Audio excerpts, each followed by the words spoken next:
His hand catches her chin before she can pull away. Tell me you don't think about us. 40 floors above the city, the lights glitter like a warning. Simone's hand presses against his chest. She put it there to stop him. But neither of them moves. This is the moment she promised herself would never happen again. Because Reed Calloway is the one man she walked away from before things between them could explode. The one man powerful enough to ruin everything she worked for. And yet here he is. Close enough that she can feel his breath. His thumb slides slowly along her jaw. I can't, she whispers. His eyes darken. Can't what? She swallows, heart racing harder than it ever did the day she left him. I can't tell you I don't think about you. For a second, the world goes silent. Then Reed exhales. And Simone suddenly realizes something terrifying. Walking away from him may have been the biggest mistake of her life. Welcome to our channel, where we share emotional stories that stay with you long after they end. If you're new here, press the subscribe button and turn on the notification bell so you never miss a story. And if you're coming back again, thank you. Truly. Your support means the world. Now stay until the end. Share your thoughts in the comments and let's begin. 3 months earlier, Simone Washington had never seen Reed Calloway's face. She knew his name. She knew his signature too, the one sitting at the bottom of the rejection letter she folded into 4 neat squares and used to balance her shaky kitchen table. Petty. Sure. Effective. Absolutely. She had applied to Calloway Group for the senior brand strategist role because the job description felt strangely personal. Like someone had opened her brain and written down every skill she had. She didn't get it. So she updated her resume and kept moving forward. The job she landed 3 months later was a brand coordinator role at Meridian Properties. Smaller company. Quieter office. But her manager Carla was reliable. And the salary meant Simone could stop checking her bank account every Sunday night. She didn't connect Meridian to Calloway Group until Carla slid a folder across the desk during onboarding. We were acquired 8 months ago, Carla said. Full integration next quarter. You probably won't even see the CEO. Simone nodded. Filed the information away. Didn't think about it again. Then the restructured email arrived. 3 departments now reporting directly to Reed Calloway's office. She read his name on the screen, remembered her kitchen table trick, and took a long sip of completely cold coffee. The first all-hands meeting happened on a Monday. Reed walked in. Simone's pen stopped. He was tall, calm, unhurried. His hazel eyes moved slowly across the room, and when they landed on her, they stayed a second longer than they should have. She looked down at her notebook. Her handwriting had turned into nonsense. 2 days later she received a calendar invite. One-on-one. Reed Calloway. Thursday at 4. She clicked accept and returned to work. If you're feeling this story, hype it so others can find it. Comment where you're watching from now, back to the story. Thursday arrived.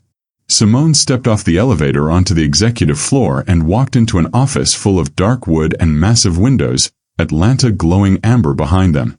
Reed was already seated. He turned his monitor so she could see her campaign calendar displayed on the screen. You built this in 2 weeks, he said. Yes, I did. It's the best brand strategy document I've seen from a Meridian team. He leaned forward slightly. I want to know what you think. Ask you a few questions. Go ahead, she said. He asked. She answered. He asked again. She answered that too. They talked for 45 minutes, and somewhere in the middle Simone stopped noticing the glowing city behind him. Reed stopped glancing at the clock. When his assistant knocked, he looked up like he had forgotten there was anywhere else he was supposed to be. Same time next week, he said. Simone was almost at the door when he spoke again. You applied here 7 months ago. Senior brand strategist. Her stomach tightened. I did. You didn't get it. No, she said calmly. I didn't. He nodded slowly, like confirming something he had suspected all along. She rode the elevator down and stood still in the lobby thinking about the way he had said her name at the beginning of the meeting. Not like a question. More like he had been waiting to say it. She told herself it meant nothing. She almost believed that. The weekly meetings slowly turned into something she looked forward to without meaning to. Reed was direct in a way that felt rare. No corporate politeness. No performance. He challenged her ideas, and when she pushed back he listened. Really listened. The kind that made her sharper just trying to keep up. One Thursday he kept her 30 extra minutes reviewing a brand repositioning concept she had scribbled on a napkin at lunch. He held the napkin carefully. "This is what I mean," he murmured. "What?" she asked. He looked up. "The way you see things." Warmth crept up the back of her neck, and she quickly looked down at her notebook. One evening Deja called while Simone was still sitting at her desk at 7:30. "You're still at work?" "Just finishing something." "For who?" Simone paused. "Deja." Simone Renee Washington. "It is not like that." "You paused." "I was thinking." "You never pause when it's nothing." Deja lowered her voice. "Be careful. He's still your boss." Simone glanced across the open office toward the elevator bank. The light above it glowed softly. She knew without looking that his office light was still on too. "I know who he is," she said. She went home later that night, lay in the dark, and told herself everything was completely under control. Her chest disagreed. The New York trip was a 2-day brand summit. Simone nearly declined. Then Carla said Reed had specifically requested that she present the repositioning concept. Suddenly she was on a plane sitting 3 rows behind him, pretending to read a book she hadn't absorbed a single page of. The presentation went well. Actually better than well. The room shifted when she spoke. That quiet shift where people stopped checking their phones. She caught Reed watching from the side of the room with an expression she couldn't fully read. Later that evening the team gathered at the hotel bar. One by one they left, until only the 2 of them remained at a corner table, the city bright and loud through the window. "You were different up there," he said. "Different how?" "Like you stopped being careful." She glanced down at her glass. "I'm always careful." "I know," he replied quietly. "That's why it was different." The silence changed shape. "Reed." "I know."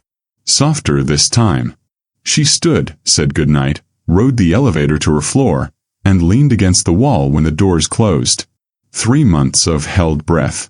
Her phone buzzed. A message from him. 3 words. "You were remarkable." She read it 4 times. Didn't answer. Placed the phone face down on the nightstand and stared at the ceiling until the city outside slowly fell quiet. Back in Atlanta everything felt the same. And completely different. She stayed professional. Focused. Answered emails quickly. Kept Thursday meetings strictly about work. She didn't think about New York more than was reasonable. Which meant she thought about it constantly. Then Dale forwarded a calendar update. Thursday's meeting was canceled. No explanation. The following Thursday canceled again. She told herself it meant nothing. He was the CEO. Busy. Important.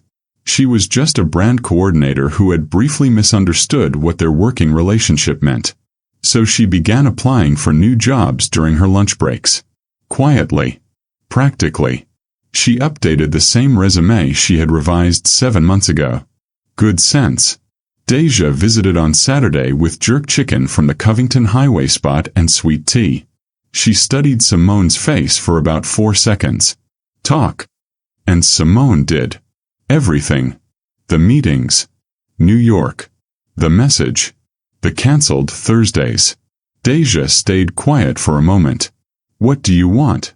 she asked. "It doesn't matter what I want." That wasn't the question. Simone stared at her hands.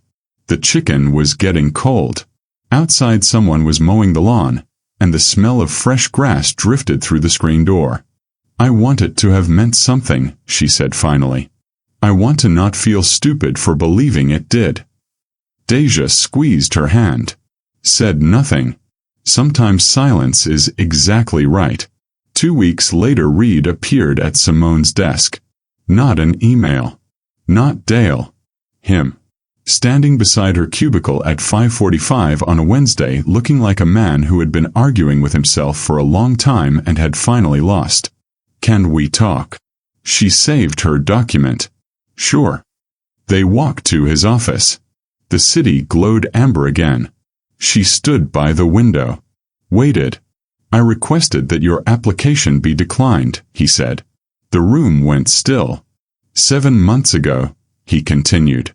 I had already selected you for a different role. A larger one. I need you positioned correctly. He paused. I should have told you. Why didn't you?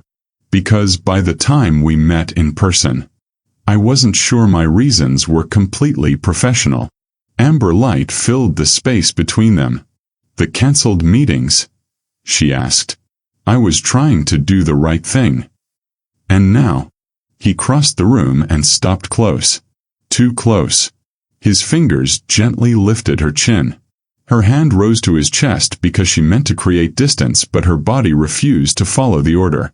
Tell me you don't think about us, he said. The city glittered below. I can't, she said. Can't what? Can't tell you that. His warm breath brushed her lips. Then we should figure out what happens next, he said quietly. Together. If you're willing. She studied him for a long moment. Chest tight. Throat full of something that wasn't quite fear and wasn't quite sadness. I'm willing, she said. He smiled then. First time. And somehow that turned out to be the most dangerous thing about him. 6 months later Simone presented the full brand repositioning campaign to the Calloway Group board. Reed sat at the head of the table. He looked at her the same way he looked at everyone else. Except she knew, and he knew that after the meeting they were going to his car. Then to the restaurant he had reserved 3 weeks earlier. Because he had been that certain. Simone smiled at her slides and kept speaking. What would you rate this story? Drop 0 to 10 in the comments right now. If this story moved you, hit the subscribe button for more emotional journeys every day. And if it truly touched your heart, consider leaving a super thanks. Your support helps us create more stories like this. Every contribution, big or small, means a lot. Ready for the next story? It's even more dramatic than this. Click now. Thank you for being part of this journey.